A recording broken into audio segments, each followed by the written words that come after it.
Yo, it's Elliot with Yo Elliot. You got strength questions, and I got your answer. Yo, Elliot.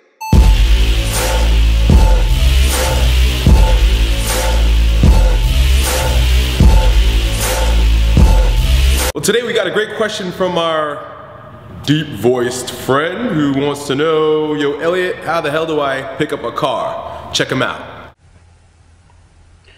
Yo, Elliot, first of all, thank you for taking the time and sharing your wealth of knowledge about strength training. I've really learned a lot from you. But I do have a question about something.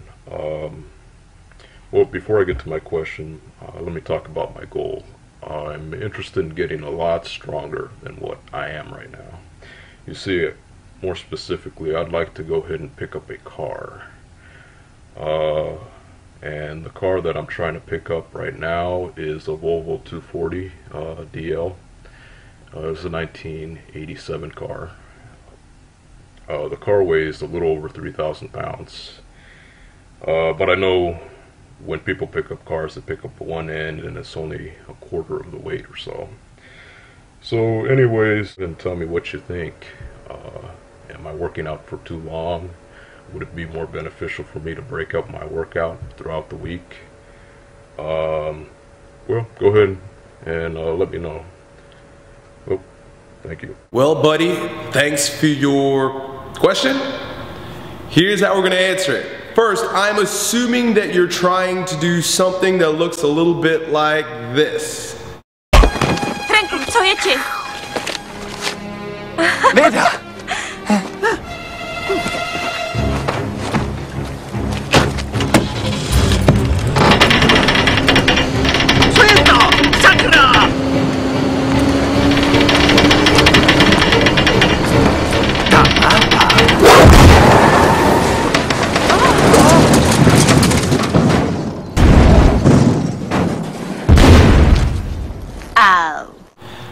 Now, if that's the case, I'm probably the wrong person to ask. I think that person in the cat suit might have a YouTube channel. Go check her out. If you're trying to pick up cars like we do in strongman, which is actually quite common, you're going to need to do a few other types of things. The very first thing to consider is that most of the stuff that you're already doing, and the fact that you mentioned that you're training about 3 hours a day in the gym, which I cut that part out, but he did say that, is completely unnecessary. As you'll notice in the video, car deadlifts don't really require that much more than a lot of hip extension, core strength, and knee extension. So your best exercises in order to do car deadlifts are deadlifts. Now, if you want to simulate what car deadlifts look like, you're going to use things like a trap bar, which is very helpful, or any type of parallel grip for your hip extension and knee extension exercises. When I trained for nationals back in 2008, I actually won the car deadlift with 19 reps of some little Honda or something. It was like a 4,000 pound car. But like you said, you've got all those types of leverage. The way I trained for it was with high reps using heavy weight on the trap bar deadlift. What you're also going to notice is that you're going to need a lot of knee extension power. Exercises like lunges and step-ups are going to be very helpful for you. That also means you're going to include lots of core strength, a lot of core exercises.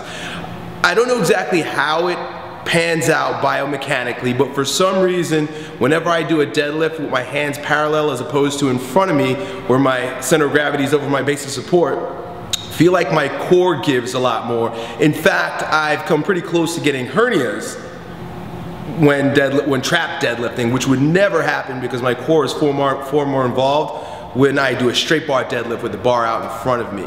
So the core exercises that are going to be very helpful for you are anything that work on core stability. So I like to use the wheel for wheel rollouts and wheel walks. Planks are very good, and I'm sure there are several other stability exercises you can use.